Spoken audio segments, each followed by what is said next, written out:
Kinerja dari subsektor tanaman pangan selama beberapa tahun terakhir sangat memprihatinkan. Tanaman pangan justru mengalami kontraksi. Kontraksi artinya produksinya lebih rendah dari semester tahun lalu, yaitu minus 3,19%. Waktu yang lebih panjang dari 2011 sampai 2022, rata-rata tumbuh hanya 1,43% per tahun. Jauh lebih rendah dari pertumbuhan ekonomi. Data ini lebih rendah dari produksi 2018 dari 4 tahun yang lalu.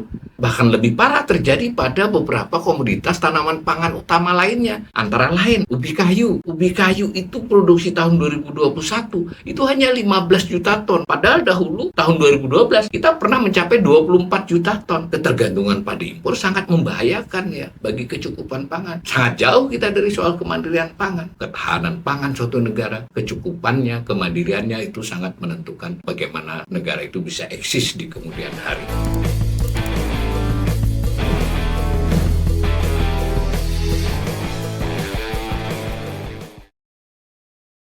Kinerja dari subsektor tanaman pangan selama beberapa tahun terakhir bisa dikatakan sangat memprihatinkan. Kondisi demikian amat berpengaruh terhadap kondisi kecukupan pangan, ketahanan pangan, dan lebih jauh lagi kemandirian pangan.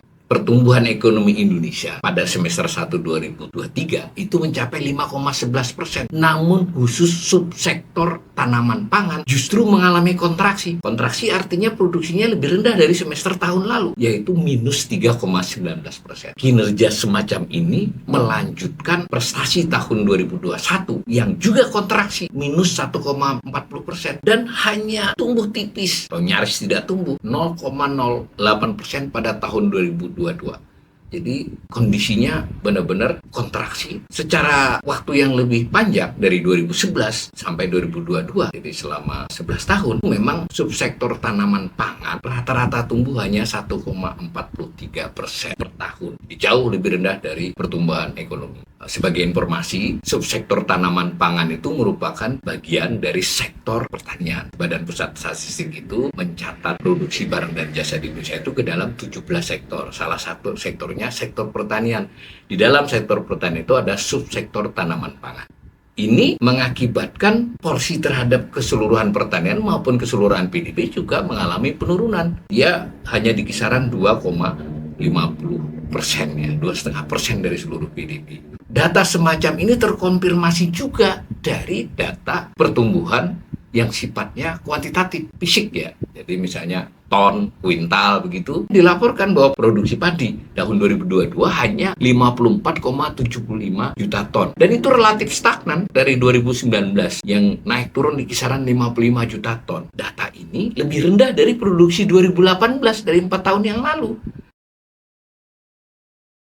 Hal serupa bahkan lebih parah terjadi pada beberapa komoditas tanaman pangan utama lainnya. Antara lain ubi kayu. Ubi kayu itu produksi tahun 2021 itu hanya 15 juta ton, sekitar 15 juta ton. Padahal dahulu tahun 2012 kita pernah mencapai 24 juta ton. Begitu juga dengan ubi jalar. Ubi jalar meskipun tidak setajam penurunan di ubi kayu, itu juga produksi 2021 hanya 1,42 juta ton. Sementara 2012 itu sempat mencapai 2,48 juta ton. Begitu pula dengan kedelai. Kedelai paling parah, cenderung menurun terus-menerus. Produksinya hanya di kisaran 215 ribu ton pada tahun 2021. Jauh dulu kita pernah mencapai itu lebih dari 1 juta ton, dan tahun 2014 ketika pemerintahan Presiden Jokowi memulai itu masih 955 ribu ton, menjadi di kisaran 200-250 beberapa tahun terakhir. Kacang hijau juga sama, kacang tanah pun demikian. Cara melihat seperti ini oleh BPS juga dibuat indeksnya. Jadi kan kita bisa melihat perkembangan produksinya dalam beberapa cara. Pertama kita lihat tadi nilai rupiahnya. Nilai rupiahnya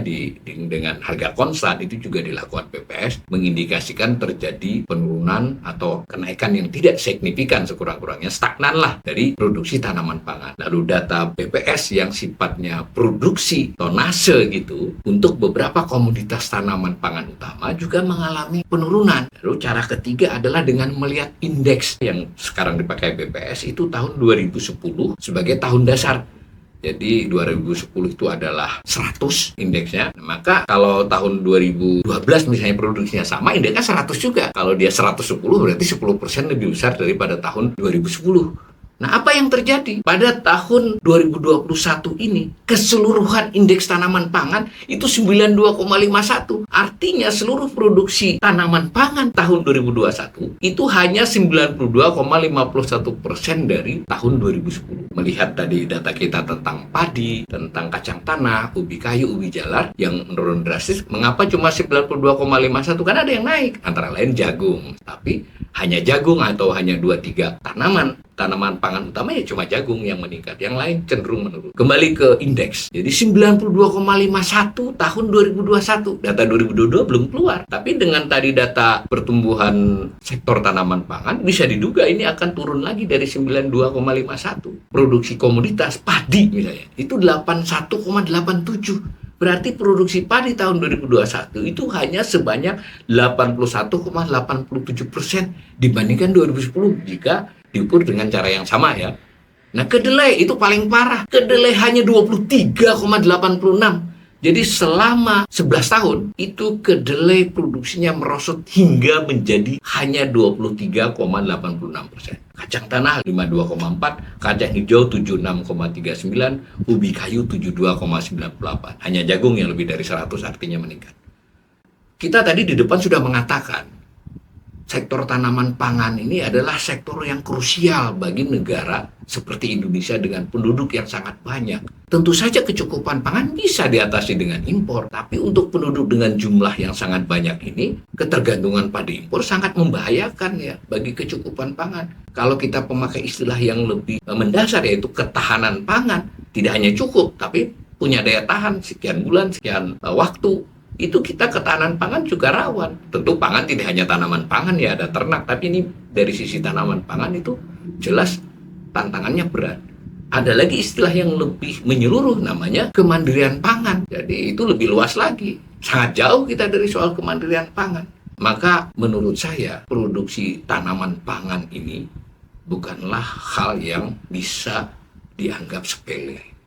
Betul-betul harus menjadi prioritas dibandingkan soal apapun lainnya. Di percaturan perekonomian dunia saat ini juga tampak sudah selain energi, salah satu komoditas yang menjadi hal yang sangat mempengaruhi kondisi sebuah negara adalah pangannya. Pangan ini sudah sama dengan energi lah, atau setara dengan energi, bahwa ketahanan pangan suatu negara, kecukupannya, kemandiriannya itu sangat menentukan bagaimana negara itu bisa eksis di kemudian hari. Jika diteruskan strategi selama era pemerintahan Presiden Jokowi ini yang menunjukkan laju pertumbuhan tanaman pangan yang sangat rendah, bahkan sempat kontraksi, kemudian produksi berbagai komoditas tanaman pangan yang cenderung menurun, dan ini sebetulnya bisa kita tambahkan lagi dengan impor yang cenderung meningkat pada berbagai komoditas tadi karena ada kebutuhannya, maka kita betul-betul akan menghadapi masalah pangan pada masa-masa mendatang, dan tidak mustahil itu sudah dimulai dari 1 tahun ke depan ini. Sekali lagi, saya sangat merekomendasikan agar strategi pertanian, khususnya sektor tanaman pangan ini, diubah secara mendasar dan berorientasi kepada kecukupan, ketahanan, dan pada giliran berikutnya adalah kemandirian pangan